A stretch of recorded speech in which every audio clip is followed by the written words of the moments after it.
একদিন তুমি আমি সব এই পৃথিবীর অনেক হাসি কান্না, অনেক প্ল্যান প্রোগ্রাম পরিকল্পনা, অনেক স্বপ্ন, অনেক ইচ্ছা আকাঙ্ক্ষা, এগুলাকে দুনিয়াতে রেখেই তুমি আমি আস্তে আস্তে ধীরে ধীরে সময়ের ব্যবধানে কবরে চলে যাও। কবরে চলে যাব।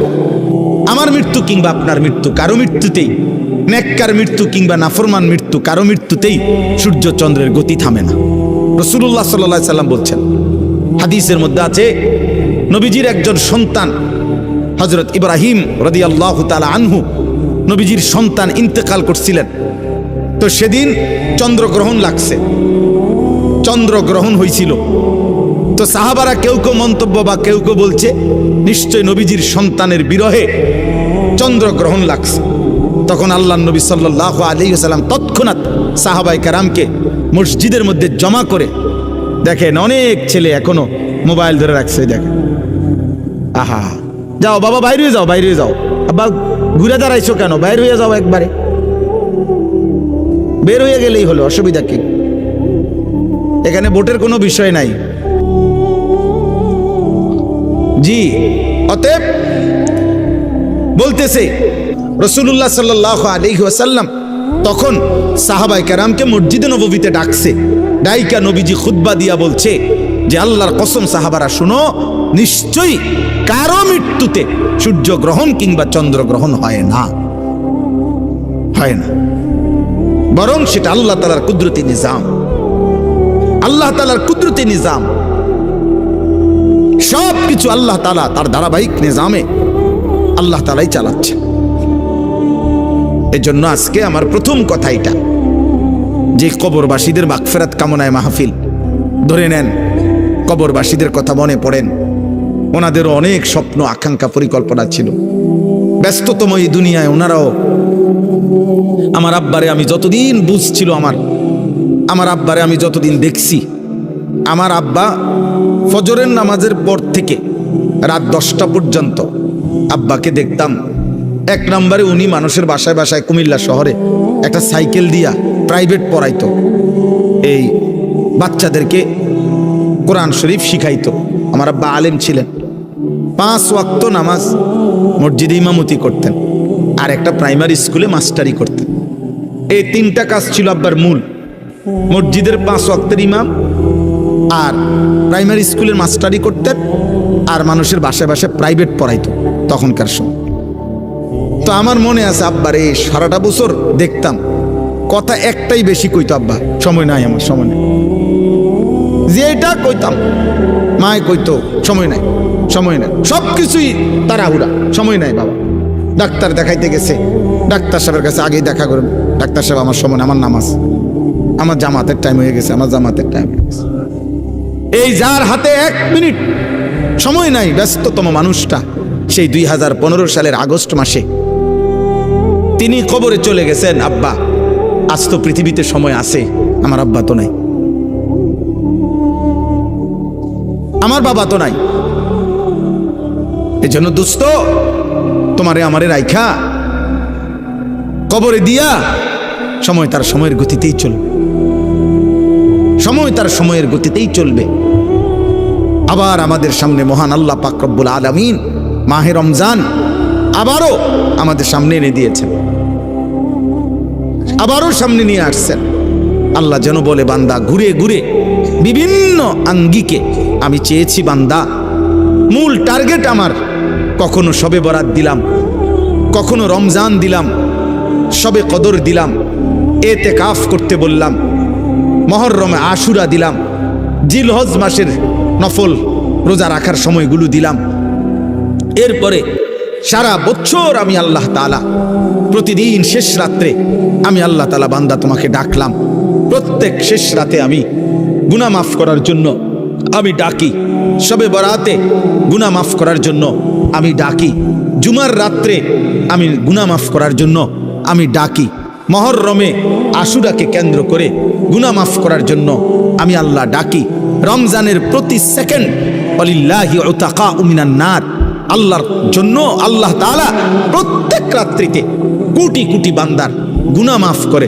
আল্লাহ বলেন, এভাবে বারবার চেষ্টা করেছি বান্দা, কখনো রাত দিয়েছি, কখনো দিন দিছি, কখনো মাস দিয়েছি, কখনো 10 দিন দিছি, ওয়ালায়ালিন আশর, কখনো সপ্তাহ দিয়েছি, কখনো ঘন্টা দিয়েছি, কখনো স্থান দিয়েছি কাবা, কখনো দিয়েছি আরাফা, কখনো দিয়েছি মিনা, কখনো দিয়েছি মদিনার রওজা। চারিদিক দিয়ে তোমারে চেষ্টা করছি জাহান্নাম থেকে বাঁচাইতে, জান্নাত দিতে, কিন্তু তুমি নাফরমান, কোনোভাবেই আমি আল্লাহরে পাত্তা দিলাম। তোমার নারী দেখা শেষ হলো না, তোমার সুদে শেষ হয় না, কিস্তি শেষ হয় না, তোমার দোকানদারি শেষ হয় না, তোমার সংসারের চাহিদাই শেষ হয় না, তোমার লজ্জাস্থানের চাহিদাই শেষ হয় না, তোমার অসভ্যতার নোংরামি শেষ হয় না।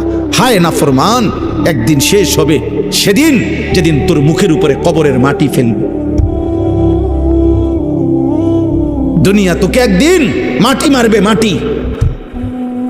তোর নাতি তোকে একদিন মাটি মারবে, কবরের মাটি ছুড়বে। আল্লাহ নবী সাল্লাল্লাহু আলাইহি সাল্লাম বলছেন, লা ইয়ামলা আফাহু ইল্লা তুরাব। আল্লাহ তাআলা বলছে, দুনিয়া লুভির মুখ পূর্ণ হবে না কোনোদিন মাটি ছাড়া, মাটি। ওর মুখে মাটি মারবা, কবরের মাটি, কবরের মাটি। এই জন্য একটা ছেলে, একটা বাবা, একজন মা, একজন বোন, প্রত্যেকেই এই চূড়ান্ত টাইমার আর মাত্র অল্প কয়েকটা দিন। সারা পৃথিবীর মোমেনের ইন্তেজার মাহে রমজান। এই মুহূর্তে যাদের আখিরাত দরকার, শুধু ভাত খাবে আর পেশাব করবে, পায়খানা করবে, আর ঘুম যাবে, ঘুমের তুইটা আবার লাফাবে। এইটা কোনো মানুষের বাচ্চা বলে না। এটা মানুষের বাচ্চা হলেও তার শিক্ষা আছে, দীক্ষা আছে, আদব আছে, আখলাক আছে, চাল চলন শেখানোর বিষয় আছে, সবকিছু ভিন্নতা। ওয়ালাকাদ কাররামনা বানি আদম। আল্লাহ তাআলা বলেন, আমি আদম সন্তানকে আমার সমস্ত সৃষ্টির উপরে সম্মানিত করেছি। ওদের সকল সৃষ্টির চাইতে ভিন্ন। মানুষকে গরু ছাগলের মতো না, বরং মানুষ ভিন্নতা আছে। তাকে আল্লাহ তাআলা সবকিছু শিখাইছেন। এজন্য নবী সাল্লাল্লাহু আলাইহি ওয়াসাল্লাম পেশাব, পায়খানা, ওযু, গোসল, আহার, নিদ্রা, হাঁটা চলা, খাদ্য খাবার, 24 ঘন্টা যা কিছু জীবনের একটা নিঃশ্বাস কেমনে ফেলবে, আল্লাহ নবী সাল্লাল্লাহু আলাইহি ওয়াসাল্লাম তাও উম্মতকে শিখাইছে। কারণ মানুষ শিখতে হয় কারো হাতে, মানুষ গড়তে হয়, নিজেকে সাজাইতে হয়, কারো তত্ত্বাবধানে নিজেকে গড়ে তুলতে হয়। এই জন্য আমি সব সময় বলি, অনেক ছেলে পেলে আছে, অনেক রসিকতা করে, দুষ্টামি করে অনেক মজা পায়। মনে করেন কোনো একজন বয়স্ক লোক, কোনো একজন আলেম, বা কোনো একজন দাড়ি টুপিওয়ালা মানুষ, অথবা কোনো একজন মা বোন পর্দানশীল, তারে একটা বিদ্রুপ করতে পারলে হে খুশি, যে দেখছ কইছি। হ্যাঁ, হে মনে করছে আমি একটা বিরাট কাজ করছি, চালাকি করছি, একটা বুদ্ধিমানের কাজ করছি। বেটা আহাম্মক, বরঞ্চ খবর নিলে বুঝবা যে তোমার উপরে আল্লাহর লানত। এই কারণে তুমি আল্লাহর থেকে বিমুখ, তোমার উপরে অভিশাপ মূলত। এই জন্য তোমার হালাত, এই জন্য তোমার হালাত। তোমার 365 দিনে, এক বছরে এমন একজন কেউ জোটে নাই যে তোমারে একবার মনে করাই দিবে যে কিরে আব্বা ফজরের নামাজ পড়তি না। এই কথাটুকু বলবে, তোমার এটা দুর্ভাগ্য। এমন একজন মানুষ জোটে নাই তোমার কপালে।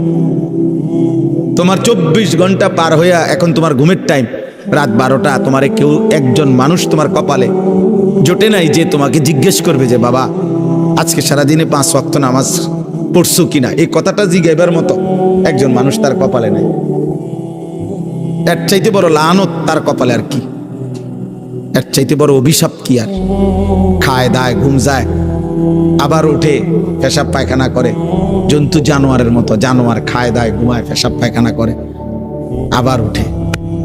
এক হাইওয়ান, এক জানোয়ার, এক পশু, যে পশুর আল্লাহ নাই, সেজদা নাই, আখেরাত নাই, হালাল হারামের কোনো পার্থক্য নেই। এই তো জন্তু জানোয়ারের আখলাক।